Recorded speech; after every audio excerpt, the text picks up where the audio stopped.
Bonjour, on est le 7 juin 2012, bienvenue à tous pour ce 19e Cinet Live. Bonjour Pierre. Bonjour. Cette semaine, on va parler du Computex. Alors le Computex, c'est un gros salon, Pierre. C'est un gros salon, ouais. Le Computex, c'est le salon du hardware. Traditionnellement, c'est surtout un salon où les fabricants de matériel s'adressent aux constructeurs de PC pour leur proposer des joujoux, des outils, des matériels pour fabriquer des machines qu'on retrouve l'année d'après.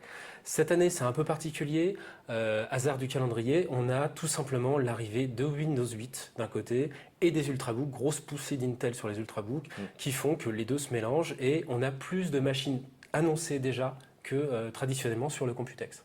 Petite précision, c'est pour l'anecdote, en fait, c'est un peu la répétition du CES qui est à Las Vegas et le Computex est en Asie. Voilà. Très concrètement, c'est la montée en puissance de Windows 8. Clairement, alors Windows 8, pour plein de raisons, arrive en force.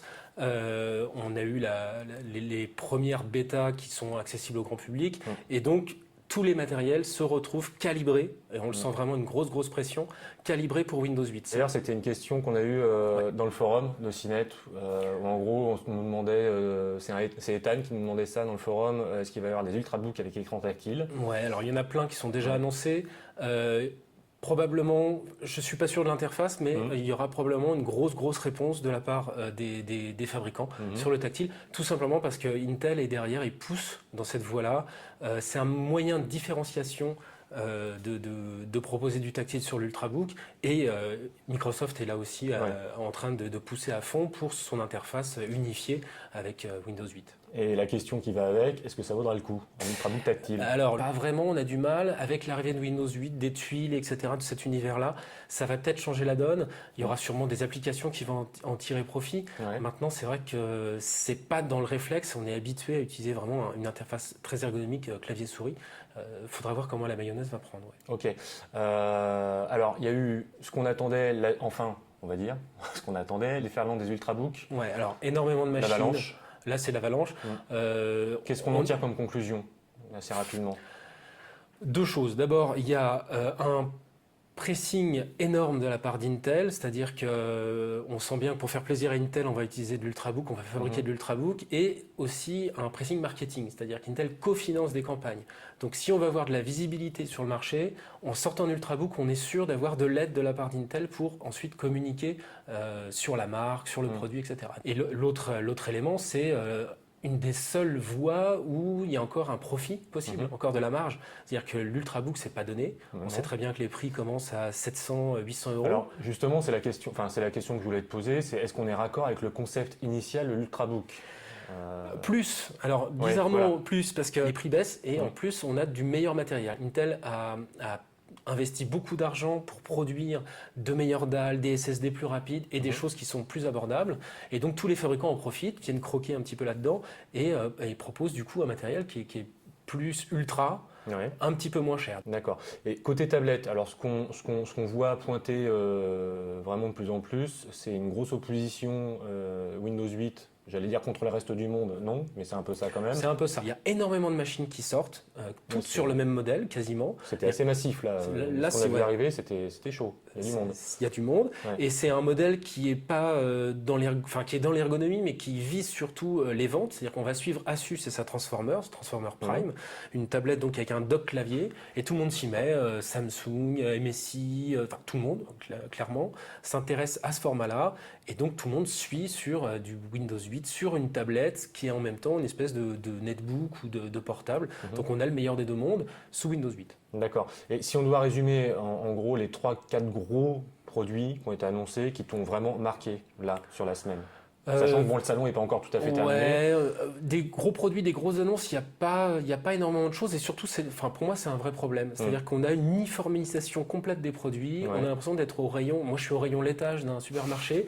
On nous a proposé du laitage traditionnel. Maintenant, on a du laitage light sur l'Ultrabook. Mais finalement, entre choisir tel modèle, tel laitage et tel yaourt, l'emballage est le même, l'histoire racontée est la même. Bah là, c'est des portables, mais ils se ressemblent tous. Au bout d'un moment, ça se fait avec le prix, généralement. C'est le prix qui compte. Mais d'un autre côté, l'histoire, il y a tellement peu à designer. On copie tous le MacBook Air ou une forme, on va dire, voilà, il y a quasiment plus rien. Donc, on copie ce qui existe et il n'y a plus de place pour vraiment s'exprimer d'un point de vue design. C'est très fin. Tout le monde propose la même chose, quoi. Bon. Et dans les autres choses qui t'ont marqué assez rapidement, il y a quoi? Il y a Windows 8 qui arrive sur ARM. Donc Windows 8 sur ARM, ça c'est l'air de rien, c'est quand même la grosse annonce. Donc on a Windows 8 RT, donc une version spécifique, qui tourne sur ARM. Et là on a eu la première tablette qui tournait sous Tegra 3. On en a eu d'autres qui arrivent en fanfare. Donc c'est vraiment, voilà, ça c'est une annonce importante. Windows 8 qui arrive sur ARM et donc qui va faire la guerre à Android, qui va faire la guerre à iOS. Ça c'est important. Autre machine rigolote, on a un Ultrabook chez Toshiba en 21.9. On a beaucoup aimé. 14,4 pouces. Alors, c'est un marché particulier, c'est pas idiot parce que tout le monde produit la même chose, donc produire un produit un petit peu différent. Tu sors du lot. Pourquoi pas. On a l'Asus Taichi. Alors, ça, c'est aussi assez intéressant. C'est un portable avec 2 écrans de chaque côté, donc on va pouvoir communiquer vers l'extérieur et l'utiliser en tablette. Pourquoi pas, encore une fois. Un autre produit, c'est un dock, un all-in-one avec un écran qu'on peut extirper et balader dans la maison. Donc on sent qu'il y a encore un petit peu de recherche, un petit peu de choses innovantes. Mais sur les gros marchés porteurs annoncés pour 2013, donc Ultrabook, tablette, on a des produits, mais c'est du clonage en série, quoi. Après, il va falloir, en gros, ça fera l'objet d'une autre émission. Il va falloir choisir son camp entre Windows 8, Android, en fonction des usages qu'on veut, parce que les applications ne sont pas les mêmes. Enfin, voilà. Mais ça fera l'objet d'un autre débat, je pense, qui arrivera plus tard. Donc tout ça, normalement, en gros, la guerre, ça sera en 2013. Guerre en 2013. Alors, on nous demandait quand est-ce que c'est dispo. Il y a des produits qui attendent Windows 8, tout simplement. Donc Microsoft va lâcher la sortie de Windows 8, ils vont pas le lâcher sans rien, ils vont le lâcher avec des machines. Forcément, les machines seront là. C'est d'abord des machines achetées qui vont inciter les gens à passer à Windows 8 ensuite. Donc c'est la machine généralement qui est porteuse de Windows et pas l'inverse. Donc on attend la sortie de Windows 8 pour des premières machines, je pense, juste avant les fêtes. Et sinon tout le reste, en fait, on a plus de chances de le voir au CES en 2013, janvier 2013, plutôt que dans les boutiques cette année. Ok, merci Pierre. Je t'en prie. Donc nous, de toute façon, on se retrouve assez vite sur CNET, puisqu'en fait, il y aura la couverture live du WWDC.